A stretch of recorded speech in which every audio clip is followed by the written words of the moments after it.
Hello বন্ধুরা, কালকের মতো আজকেও চলে এসেছি লাঞ্চ থালি নিয়ে। তো এটা হচ্ছে সোয়াবিন আর আলুর তরকারি।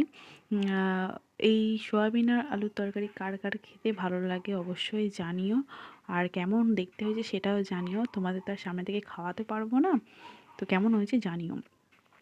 আর এটা হচ্ছে ওই তেলাপিয়া মাছে ঝাল করেছি কালো জিরে দিয়ে, টমেটো দিয়ে।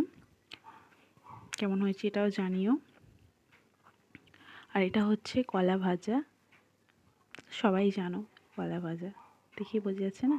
আর এটা হচ্ছে ওই ফুলকপির যে পাতা হয় না, সেই পাতা বাটা। তোমরা যদি কেউ দেখতে চাও ওই পাতা বাটার রেসিপি, তো আমাকে বলো, অবশ্যই আমি চেষ্টা করব তোমাদের দেখানোর। আর এটা হচ্ছে সাদা ভাত। তোমাদের কার কি মেনু হয়েছে অবশ্যই দেখিও।